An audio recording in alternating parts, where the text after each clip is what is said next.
हरिः ॐ इलापुरे रम्यविशालकेऽस्मिन् समुल्लसन्तं च जगद्वरेण्यं वन्दे महोदारतरस्वभावं घृष्णेश्वराख्यं शरणं प्रपद्ये। हर हर महादेव। जय जय श्री राधे। मित्रों, आज हम द्वादश ज्योतिर्लिंगों में अंतिम ज्योतिर्लिंग, द्वादशवां ज्योतिर्लिंग श्री घुश्मेश्वर ज्योतिर्लिंग की कथा आपको सुनाएंगे। आप बड़े धैर्यपूर्वक सुने। इसमें बड़ी सुंदर कथा है और श्रीमद् आदिगुरु शंकराचार्य भगवान ने भी यह बड़ा सुंदर श्लोक लिखा है। वो कह रहे हैं कि जो इलापुर के सुरम्य मंदिर में विराजमान होकर समस्त जगत के आराधनीय हो रहे हैं, जिनका स्वभाव बड़ा ही उदार है, उन घृष्णेश्वर भगवान जो घृष्णेश्वर नामक ज्योतिर्लिंगमय भगवान शिव की मैं शरण में जाता हूँ। तो ऐसे तो यह कथा का क्रम हमने कई दिनों से प्रारंभ किया था द्वादश ज्योतिर्लिंगों का, जिसमें 11 ज्योतिर्लिंगों की कथा तो हमने पहले वीडियो बना करके आपको सुना दी है। अब ये 12वां ज्योतिर्लिंग है। अब यह भी आ जाएगा आज शाम को, तो यह भी आ चुका है।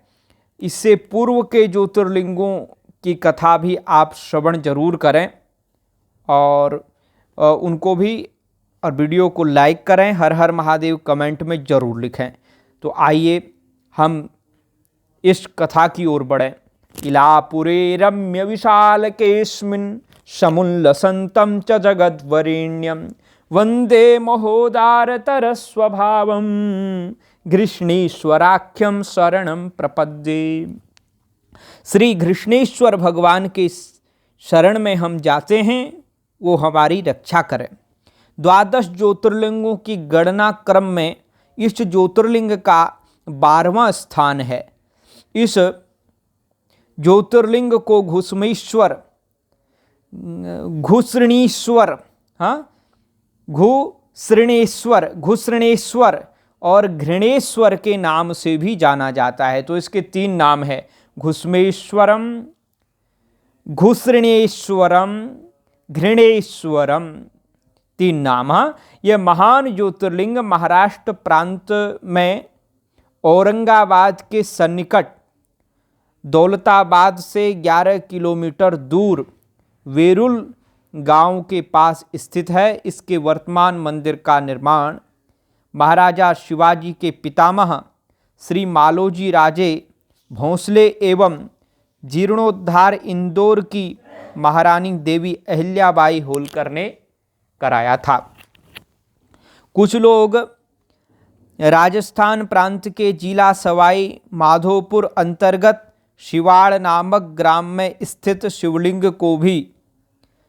को ही घुश्मेश्वर ज्योतिर्लिंग कहते हैं। वे घुश्मेशम तो शिवालये वचन में आए शिवालय का अपभ्रंश पहले शिवाल होकर फिर शिवाड़ हुआ बताते हैं। मंदिर एक सरोवर के पास स्थित है, जिसमें प्रचुर संख्या में शिवलिंग प्राप्त हो चुके हैं। साथ ही मंदिर की दक्षिण दिशा में देवगिरी नामक पर्वत भी है। यह मंदिर भी अत्यंत प्राचीन है और लोगों की श्रद्धा का केंद्र है।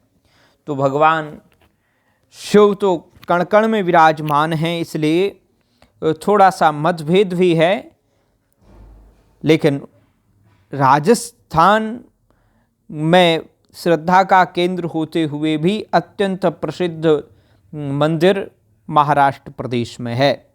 तो पौराणिक कथा की ओर हम बढ़ें और महात्म्य श्रवण करें। शिव महापुराण में घुश्मेश्वर ज्योतिर्लिंग के प्रादुर्भाव की कथा एवं महिमा का वर्णन बहुत मनोरम ढंग से किया गया है। संक्षिप्त विवरण इस प्रकार है। दक्षिण दिशा में अद्भुत शोभा संपन्न एक देवगिरी नामक पर्वत है। उसी के सन्निकट भरद्वाज कुल में उत्पन्न सुधर्मा नामक ब्रह्मवेत्ता ब्राह्मण रहते थे। उनकी प्रिय पत्नी का नाम सुदेहा था। जो भगवान शिव की उपासना में सदा तत्पर रहती थी। वह घर के कामकाज में कुशल थी और सदा पति की सेवा में भी लगी रहती थी। द्विजश्रेष्ठ सुधर्मा भी देवताओं और अतिथियों के पूजक थे। वे वेद वर्णित मार्ग पर चलते और नित्य अग्निहोत्र किया करते थे। तीनों काल की संध्या करने से उनकी कांति सूर्य के समान उद्दीप्त थी। वे वेद शास्त्र के मर्मज्ञ थे और शिष्यों को पढ़ाया करते थे।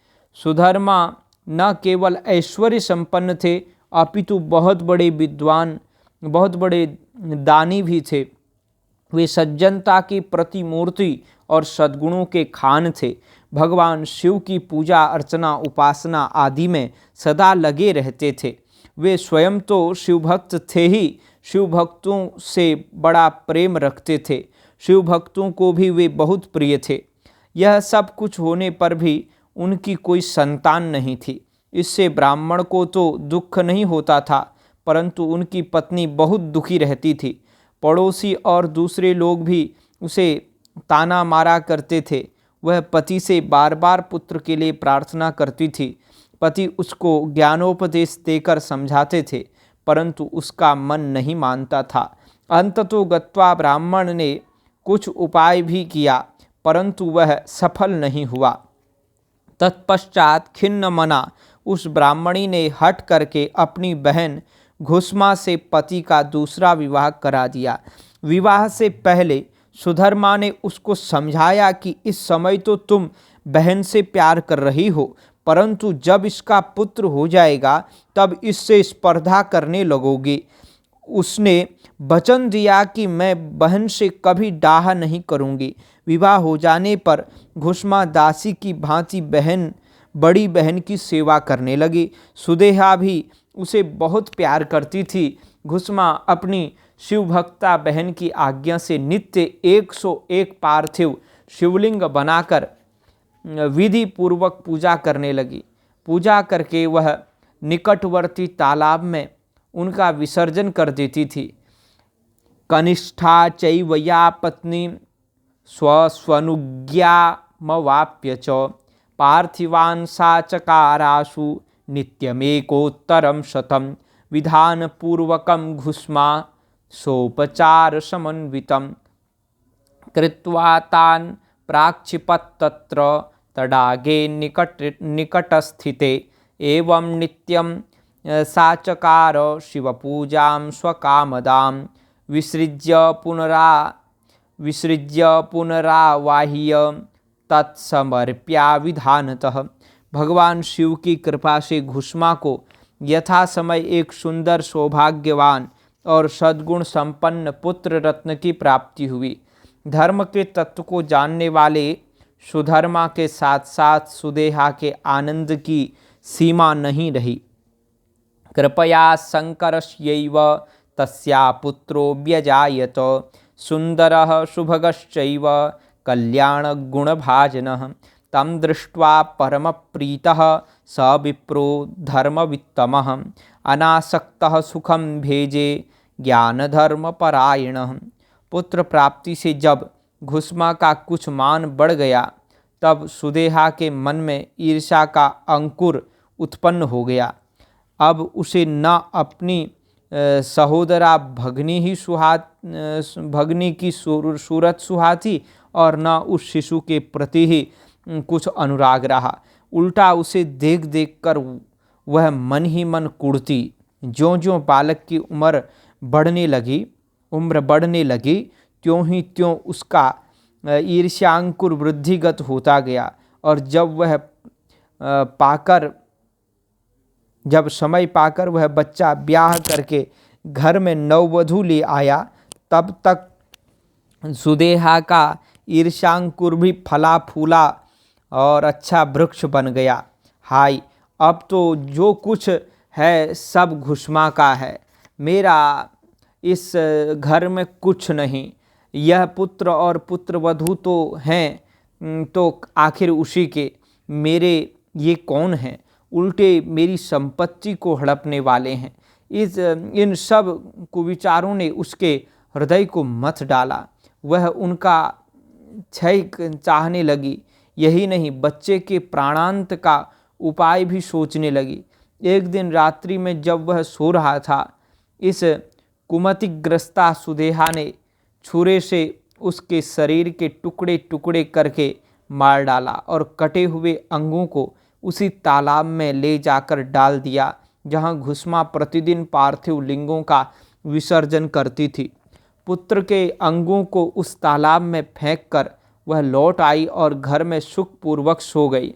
घुस्मा सवेरे उठकर प्रतिदिन का पूजनादि कर्म करने लगी। श्रेष्ठ ब्राह्मण सुधर्मा स्वयं भी नित्य कर्म में लग गए।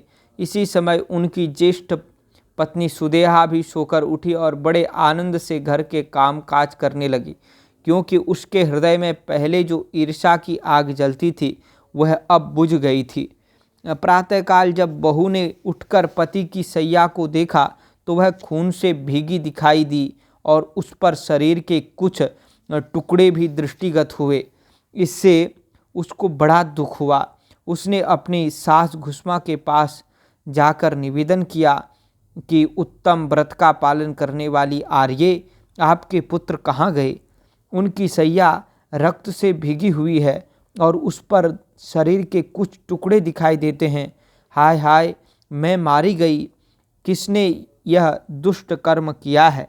ऐसा कहकर वह बेटे की प्रिय पत्नी भांति भांति से करुण विलाप करने लगी। सुधर्मा की बड़ी पत्नी सुदेहा भी उस समय हाय हाय मैं मारी गई ऐसा कहकर दुख में डूब गई। उसने ऊपर से तो दुख किया, किंतु मन ही मन वह हर्ष से भरी हुई थी। घुस्मा भी उस समय उस वधू के दुख को सुनकर अपने नित्य पार्थिव पूजन के व्रत से विचलित नहीं हुई। उसका मन बेटे को देखने के लिए तनिक भी उत्सुक नहीं हुआ।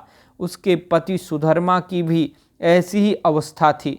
जब तक नित्य नियम पूरा नहीं हुआ तब तक उन्हें दूसरी किसी बात की चिंता ही नहीं हुई। दोपहर को पूजन समाप्त होने पर घुस्मा ने अपने पुत्र की भयंकर शैया पर दृष्टिपात किया, तथापि उसने मन में किंचन मात्र भी दुख नहीं माना। वह सोचने लगी, जिन्होंने यह बेटा दिया था वे ही इसकी रक्षा करेंगे। वे भक्त प्रिय कहलाते हैं, काल के भी काल हैं और सत्पुरुषों के परम आश्रय हैं। एकमात्र वे सर्वेश्वर शंभु ही हमारे रक्षक हैं।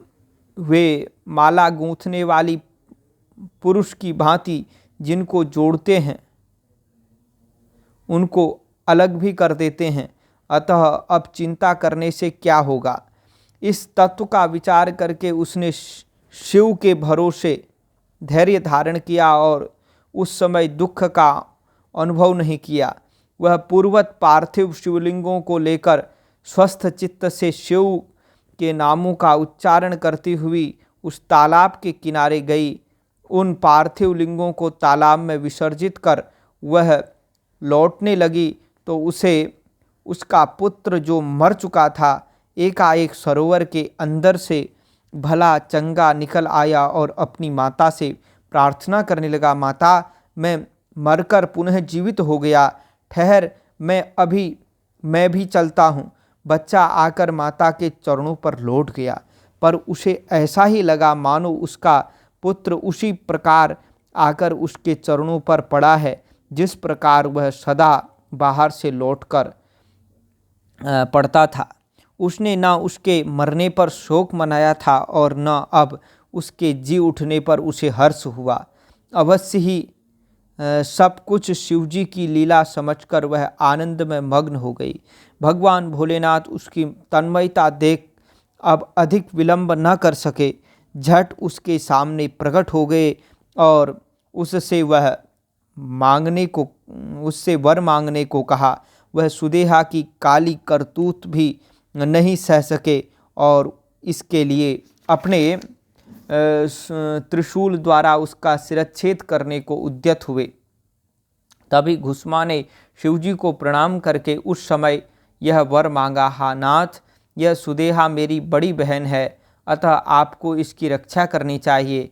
तब भगवान शिव ने कहा कि सुदेहा ने तो बड़ा भारी अपकार किया है, तुम उस पर उपकार क्यों करते हो? दुष्ट कर्म करने वाली सुदेहा तो मार डालने के योग्य ही है,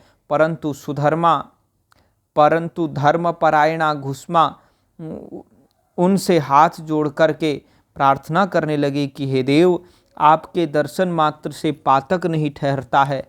इस समय आपका दर्शन करके उसका पाप भस्म हो गया है। जो अपकार करने वालों पर उपकार करता है, उसके दर्शन मात्र से पाप बहुत दूर भाग जाता है। प्रभो, यह अद्भुत भगवत वाक्य मैंने सुन रखा है, इसलिए सदाशिव जिसने इस प्रकार का कुत्सित कर्म किया है वही करे। मैं ऐसा क्यों करूं?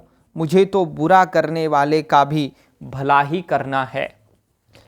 तव दर्शन मात्रेण पातकं नैव तिष्ठति, इदानीं त्वां च वै दृष्ट्वा तत्पापं भस्मतां व्रजेत्। अपकारेषु यश्चैव ह्युपकारं करोति च, तस्य दर्शनमात्रेण पापं दूरतरं व्रजेत्। इति श्रुतं मया देव भगवद्वाक्यमद्भुतं, तस्माच्चैवं कृतं येन कृतां च सदाशिव। घुस्मा के ऐसा कहने पर दया सिंधु भक्तवत्सल महेश्वर और भी प्रसन्न हुए तथा इस प्रकार बोले, घुस्मे, तुम कोई और भी वर मांगो, मैं तुम्हारे लिए हितकर वर अवश्य दूंगा, क्योंकि तुम्हारी इस भक्ति से और विकार शून्य स्वभाव से मैं बहुत प्रसन्न हूँ। भगवान शिव की बात सुनकर घुस्मा बोली, प्रभो, यदि आप वर देना चाहते हैं तो लोगों की रक्षा के लिए सदा यहाँ निवास कीजिए और मेरे नाम से ही आपकी ख्याति हो। तब भगवान शिव ने अत्यंत प्रसन्न होकर कहा कि मैं तुम्हारे ही नाम से घुस्मेश्वर कहलाता हुआ सदा यहाँ निवास करूँगा और सबके लिए सुखदायक होऊंगा। मेरा शुभ ज्योतिर्लिंग घुस्मेश्वर नाम से प्रसिद्ध हो, यह सरोवर शिवलिंग का आलय हो जाए और इसलिए इसकी तीनों लोकों में शिवालय नाम से प्रसिद्धि हो। यह सरोवर सदा दर्शन मात्र से संपूर्ण अभीष्टों का देने वाला हो। सोवाच तद्वच श्रुत्वा यदि देवो वरस्त्वया, लोकानां चैव रक्षार्थम अत्र स्थेयं मदाख्यया। तदोवाच शिवस्तत्र सुप्रसन्नो महेश्वरः, स्थायेत्र तव नाम्नाहं घुस्मे साख्य सुखप्रदः।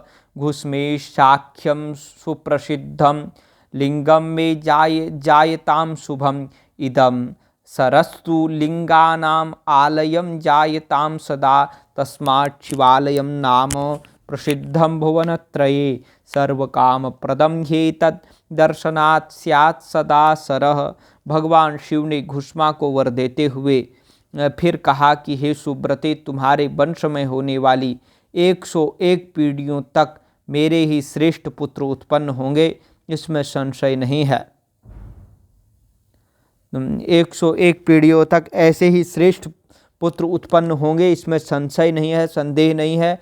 वे सब की सब सुंदर स्त्री, उत्तम धन और पूर्ण आयु से संपन्न होंगे, चतुर और विद्वान होंगे, उदार तथा भोग और मोक्ष रूपी फल पाने के अधिकारी होंगे, रोग मुक्त होंगे। 101 पीढ़ियों तक सभी पुत्र गुणों में बढ़े चढ़े होंगे। तुम्हारे वंश का ऐसा विस्तार बड़ा शोभादायक होगा। तव वंशे शतं चैव पुरुषावधि सुब्रते, ईदृशा पुत्र का श्रेष्ठा भविष्यन्ति न संशयः। सुरस्त्रीकाः सुधनाश्चैव स्वायुष्याश्च विचक्षणाः, विद्यावन्तो ह्युदाराश्च भुक्तिमुक्तिफलाप्तये। शतमेकोत्तरं चैव भविष्यन्ति गुणाधिकाः, ईदृशो वंशविस्तारो भविष्यति सुशोभनः। देवी घुस्मा को इस प्रकार का वर देकर भगवान शिव वहाँ ज्योतिर्लिंग के रूप में स्थित हो गए। उनकी घुश्मेश्वर नाम से प्रसिद्धि हुई और उस सरोवर का नाम शिवालय हो गया। इत्युक्त्वा च शिवस्तत्र लिंगरूपो भवत् तदा घुश्मेशो नाम विख्यातः सरश्चैव शिवालयम्। इत्युक्त्वा च शिवस्तत्र लिंगरूपो भवत् तदा घुश्मेशो नाम विख्यातः सरश्चैव शिवालयम्। तदनंतर सुधर्मा, घुश्मा और सुदेहा इन तीनों ने आकर तत्काल ही उस शिवलिंग की 101 दक्षिणावर्त परिक्रमा की। पूजा अर्चना के बाद आपस में एक दूसरे से मिलकर मन का मैल दूर करके वे सब वहाँ बड़े सुख का अनुभव करने लगे। पुत्र को जीवित देख सुदेहा बहुत लज्जित हुई और पति तथा घुश्मा से क्षमा प्रार्थना करके उसने अपने पाप के निवारण के लिए प्रायश्चित किया। इस प्रकार वह घुश्मेश्वर ज्योतिर्लिंग प्रकट हुआ। उसका दर्शन और पूजन करने से सदा सुख की वृद्धि होती है। भगवान घुश्मेश्वर की महिमा का गान करते हुए कहा गया है, ईदृशं चैव लिंगं च दृष्ट्वा पापै प्रमुच्यते सुखम संवर्धते पुंसाम शुक्ल पक्षे यथा शशि। अर्थात घुश्मेश्वर महादेव के दर्शन से सब पाप दूर हो जाते हैं और सुख की वृद्धि उसी प्रकार होती है जिस प्रकार शुक्ल पक्ष में चंद्रमा की वृद्धि होती है। आसपास के तीर्थ हैं धारेश्वर शिवलिंग घुश्मेश्वर या घृष्णेश्वर से लगभग 8 किलोमीटर दूर दक्षिण में एक पहाड़ की चोटी पर दौलताबाद किला है। यहीं पर धारेश्वर शिवलिंग स्थित है। इसी के सन्निकट श्री एकनाथ जी के गुरु श्री जनार्दन महाराज की समाधि भी है। एलोरा की गुफाएं, बौद्ध भिक्षुओं द्वारा निर्मित इतिहास प्रसिद्ध एलोरा की दर्शनीय गुफाएं इस मंदिर के समीप ही स्थित हैं। एलोरा जाने के लिए दौलताबाद से पूर्ववर्ती एलोरा रोड स्टेशन पर उतरना चाहिए। एलोरा की इन गुफाओं में कैलाश नाम की गुफा सर्वश्रेष्ठ और अत्यंत सुंदर तथा मनोहारी है। पहाड़ को काट काट कर इस गुफा का निर्माण किया गया है। कैलाश गुफा की कलाकारी दर्शकों के मन को मुग्ध कर देती है। एलोरा की गुफाएं विश्व के समस्त धर्मावलंबियों के आकर्षण का केंद्र है। इसकी कलाएं बरबस सभी लोगों को अपनी ओर आकृष्ट करती हैं। एलोरा की रमणीयता को देखकर उससे प्रभावित होकर बौद्ध, जैन तथा मुसलमान आदि अन्य धर्मावलंबियों ने भी उसकी सुरम्य पहाड़ियों पर अपने अपने स्थान बनाए हैं। कैलाश गुफा से बेहद प्रभावित एक पश्चिमी विद्वान शेवेल तो दक्षिण भारत के सभी मंदिरों को इस कैलाश गुफा के नमूने पर बना हुआ बतलाते हैं। कुछ लोग एलोरा के कैलाश मंदिर को ही घुश्मेश्वर का असली स्थान मानते हैं। यहाँ के अति प्राचीन स्थानों में श्री घृष्णेश्वर शिव और देवगिरी दुर्ग के मध्य में स्थित सहस्रलिंग, पातालेश्वर एवं सूर्येश्वर हैं। यहाँ सूर्य कुंड और शिव कुंड नामक 2 सरोवर हैं जो अत्यंत प्राचीन हैं। इसकी प्राकृतिक छटा इतनी मनोरम है कि बरबस ही सबके मन को अपनी ओर खींच लेती है। यातायात के साधन, भगवान घुश्मेश्वर ज्योतिर्लिंग के दूसरा नाम है घृष्णेश्वर और एक नाम है घुश्मेश्वर। तो ऐसे करके इनके नाम हैं। तो घुश्मेश्वर ज्योतिर्लिंग के दर्शनार्थियों के लिए लगभग सभी बड़े शहरों से यातायात की भरपूर सुविधा है। मध्य रेलवे की मनमाड़ पूर्णा लाइन पर मनमाड़ से लगभग 106 किलोमीटर दूर दौलताबाद स्टेशन है।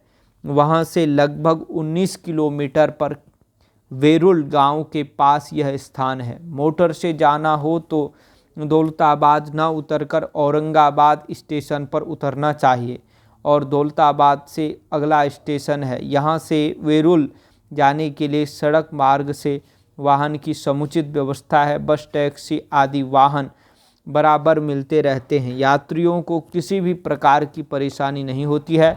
दौलताबाद से वेरुल का मार्ग पहाड़ी है, किंतु उसकी प्राकृतिक छटा मनोहारी है।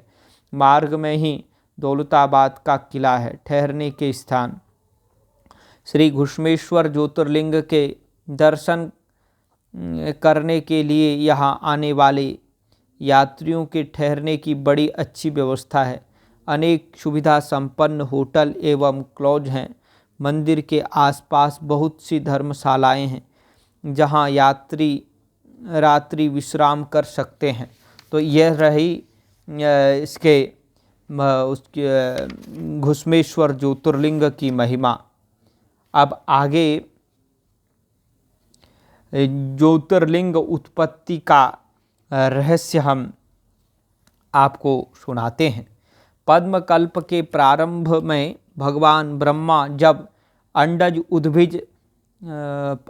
पिंडज उद्भिज स्वेदज एवं देवताओं आदि की सृष्टि कर चुके, एक दिन स्वेच्छा से घूमते हुए क्षीर सागर पहुँचे। उन्होंने देखा भगवान नारायण शुभ्र श्वेत सहस्र फण मौली शेष की शैया पर शांत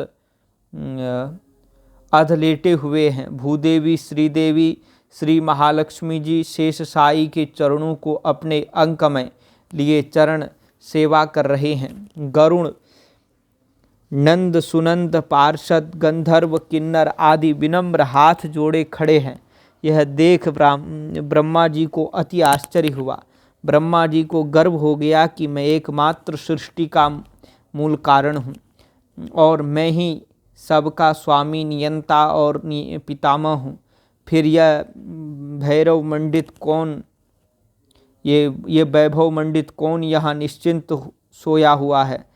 श्री नारायण को अविचल शयन करते हुए देखकर उन्हें क्रोध आ गया। ब्रह्मा जी ने समीप जाकर कहा कि तुम कौन हो, उठो, देखो मैं तुम्हारा स्वामी पिता यहाँ आया हूँ। शेष साई ने केवल दृष्टि उठाई और मंद मुस्कान से बोले, वत्स तुम्हारा मंगल हो, आओ इस आसन पर बैठो। ब्रह्मा जी को और अधिक क्रोध आ गया। झल्लाकर बोले कि मैं तुम्हारा रक्षक, जगत का पितामह हूँ, तुमको मेरा सम्मान करना चाहिए। इस पर भगवान नारायण ने कहा, जगत मुझ में स्थित है, फिर तुम उसे अपना क्यों कहते हो? तुम मेरे नाभि कमल से पैदा हुए हो, अतः मेरे पुत्र हो। मैं सृष्टा, मैं स्वामी, यह विवाद दोनों में होने लगा। श्री ब्रह्मा जी ने जैसे ही प्रहार किया, तत्क्षण श्री विष्णु जी के दाहिने अंग से भगवान विष्णु प्रकट हो गए। दोनों में युद्ध छिड़ गया और ब्रह्मा जी हंस पर और विष्णु जी गरुड़ पर बैठकर युद्ध करने लगे। देवताओं की भी बीच बचाव करने की हिम्मत नहीं हुई। श्री ब्रह्मा जी ने पाशुपत, श्री विष्णु जी ने माहेश्वर अस्त्र उठा लिया और दाहिने अस्त्रों से और दिशाएं अस्त्रों के तेज से जलने लगी। सृष्टि में प्रलय की संभावना हो गई थी।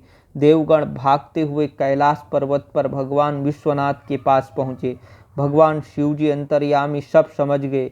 उनके स्तुति करने पर बोले कि मैं ब्रह्मा विष्णु के युद्ध को जानता हूँ, मैं उसे शांत करूँगा। सहसा भगवान शंकर दोनों के मध्य में अनादि अनंत ज्योतिर्मय स्तंभ के रूप में प्रकट हो गए।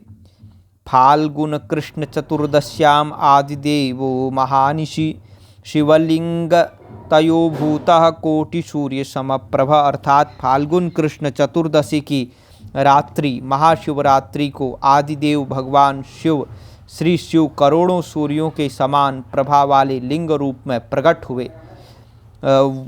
वह महाशिवरात्रि यही रहस्य है।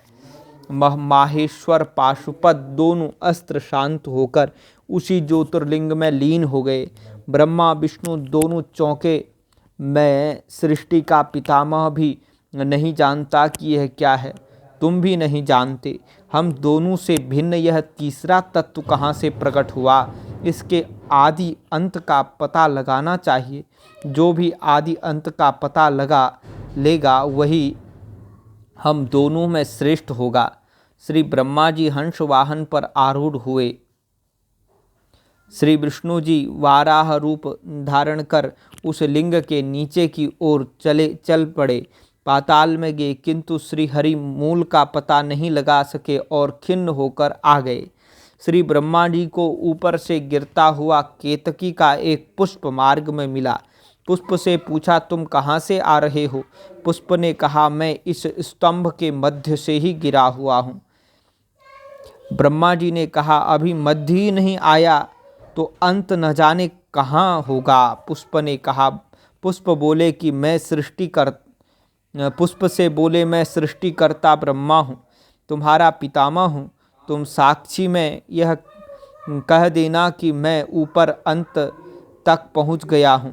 रास्ते में गाय मिली, उसको भी साक्षी देने के लिए मना लिया। नीचे आकर ब्रह्मा जी ने कहा, मैंने ऊपर अंत तक पहुंचकर पता लगा लिया है। साक्षी में यह केतकी का पुष्प और गाय हैं। गाय पुष्प एवं ब्रह्मा ने असत्य बोला, श्री विष्णु ने सत्य कहा। मैं आदि का पता नहीं लगा सका।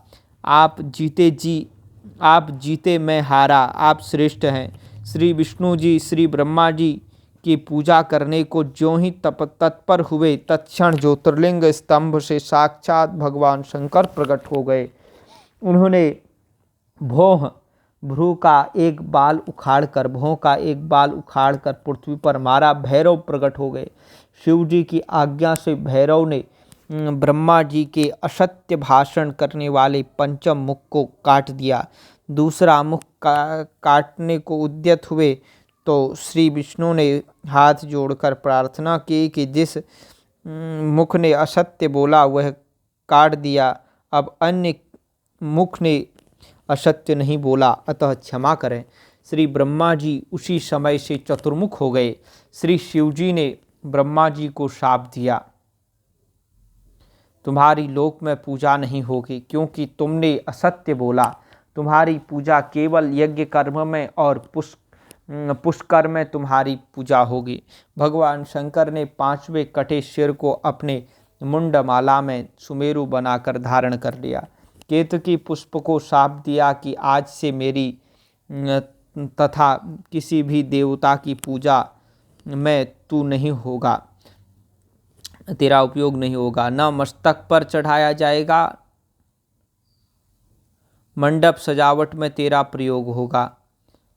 श्री विष्णु को सत्य भाषण के कारण वरदान दिया कि तुमको ईश्वरत्व प्राप्त हो और मेरे समान तुम्हारा सदैव सत्कार होगा एवं संसार में पूजा होगी, उसमें मैं संतुष्ट होऊंगा। यह लिंग निष्कल ब्रह्म निराकार ब्रह्म का प्रतीक है। ऊर्जा अर्चा करते रहो। श्री ब्रह्मा जी ने उस लिंग स्तंभ की पूजा अर्चना की। यह लिंग फाल्गुन कृष्ण चतुर्दशी महाशिवरात्रि को प्रकट हुआ। तभी से लिंग पूजा होने लगी। और श्री विष्णु श्री ब्रह्मा जी ने कहा कि महाराज, जब हम दोनों आदि अंत का पता न लगा सके तो आगे मानव आपकी पूजा कैसे करेगा। अतः भगवान शिव जी 12 ज्योतिर्लिंगों में विभक्त हो गए और तभी से 12 ज्योतिर्लिंग पूजा निरंतर चली आ रही है, जिसमें से हमने 12 ज्योतिर्लिंगों की कथा आपको सुनाई। अब 12 ज्योतिर्लिंगों के उपलिंग भी हैं, तो वह भी हम आपको संक्षेप में सुना देते हैं। इसी में से 12 ज्योतिर्लिंगों के 12 उपलिंग शिव महापुराण की कोटि रुद्र संहिता के अनुसार 12 ज्योतिर्लिंगों के 12 ही उपलिंग बताए गए हैं।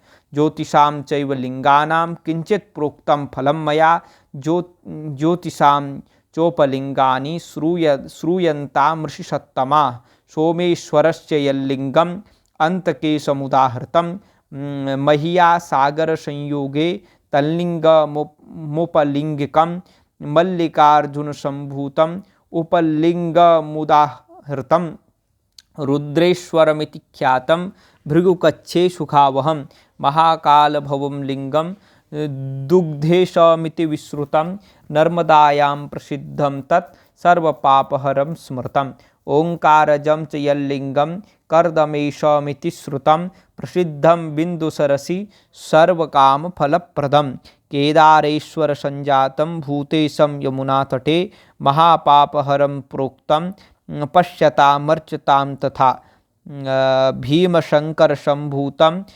भीमेश्वरमिति स्मृतं सह्याचले प्रसिद्धं तन् महाबलविवर्तनं विश्वेश्वराट्यजातं शरण्येश्वरविश्रुतं त्र्यम्बकश्च च यत्प्रोक्तं सिद्धेश्वर इति श्रुतं वैद्यनाथाच्च यज्जातं वैजनाथमिति स्मृतं नागेश्वरसमुद्भूतं भूतेश्वरमुदाहृतं मल्लिका सरस्वती तीरे दर्शनात् पापहारकं रामेश्वराट् यज्जातं गुप्तेश्वरमिति स्मृतं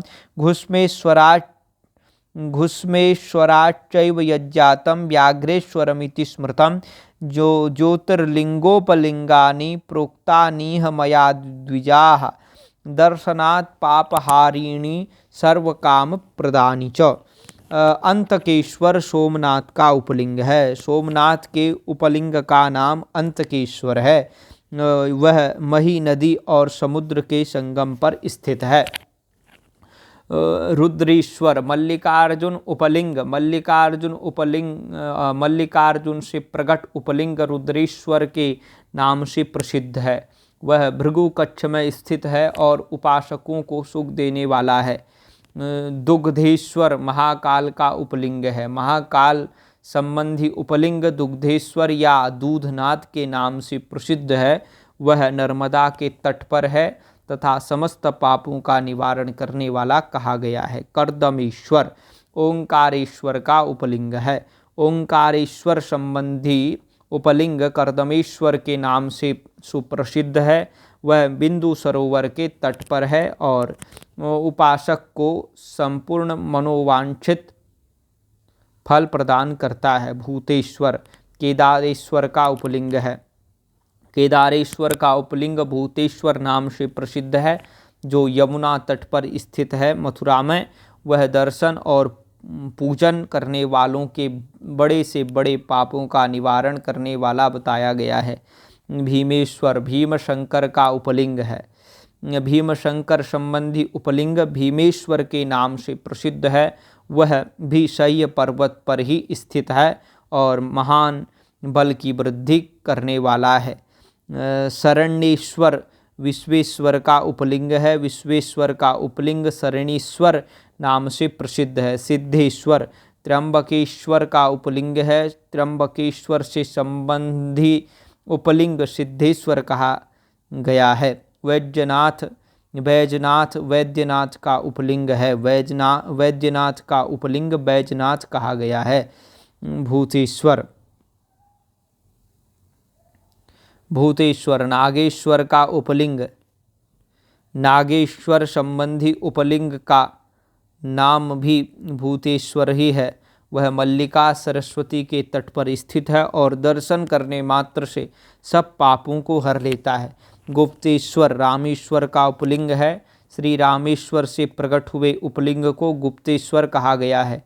एवं व्याघ्रेश्वर घुस्मेश्वर उपलिंग घुस्मेश्वर से प्रकट हुए उपलिंग को व्याघ्रेश्वर कहा गया है। द्वादश ज्योतिर्लिंगों की भांति ही ये द्वादश उपलिंग भी दर्शन मात्र से पापहारी तथा संपूर्ण अभीष्ट के दाता हैं। तो इस प्रकार से हमने द्वादश ज्योतिर्लिंगों के उपलिंगों का भी वर्णन आपको करके श्रवण करा दिया है। अब उसके बाद भगवान की अष्टमूर्तियों का वर्णन है, जिसका हम लाइव में वर्णन कर चुके हैं, पर एक बार फिर कभी वीडियो के माध्यम से भी आपको सुनाएंगे। तो पूजा संबंधी कुछ बातें, ज्ञातव्य बातें हम आपको बताएं। दुर्गा जी की 1 प्रदक्षिणा करनी चाहिए, सूर्य की 7 प्रदक्षिणा करनी चाहिए, गणेश जी की 3 प्रदक्षिणा करनी चाहिए और विष्णु जी की 4 प्रदक्षिणा करनी चाहिए और शिव जी की अर्ध प्रदक्षिणा करनी चाहिए। एका चंड्या रवि सप्तः तिस्रः कार्या विनायके हरेश चतस्रः कर्तव्या शिवस्यार्ध प्रदक्षिणा।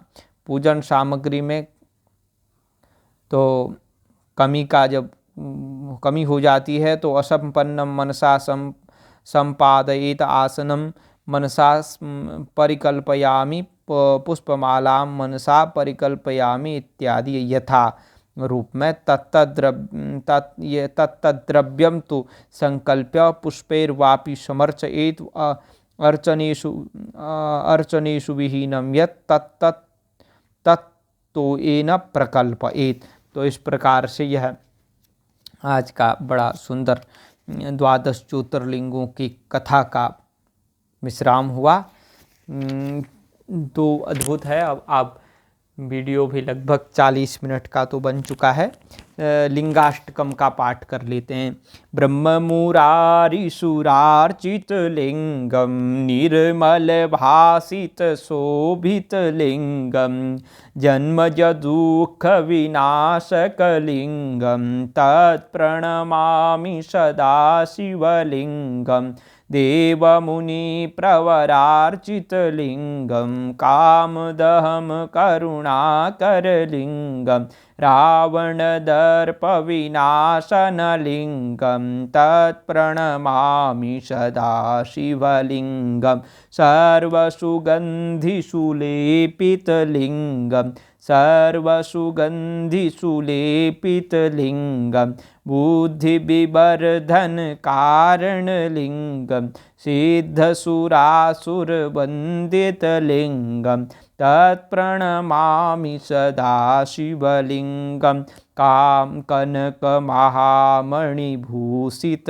लिंगम फणिपतिवेष्टित शोभित लिंगम दक्षसुयज्ञविनाशन लिंगम तत्प्रणमामि सदा शिवलिंगम कुङ्कुमचन्दनलेपितलिङ्गं पङ्कजहारसुशोभितलिङ्गं सञ्चितपापविनाशनलिङ्गं तत्प्रणमामि सदा शिवलिङ्गं देवगणार्चितसेवितलिङ्गं भावैर्भक्तिभिरेव च लिङ्गं जिनकर कोटि प्रभाकर लिंगम तत्प्रणमामि सदा शिवलिंगम अष्टदलोपरिवेष्टित लिंगम सर्वसमुद्भव कारण लिंगम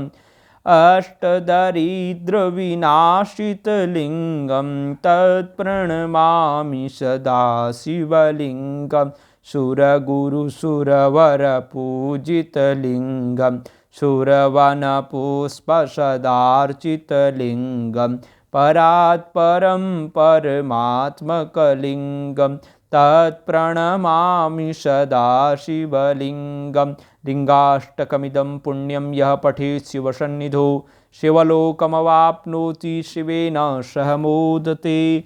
हर हर महादेव। जय जय श्री राधे।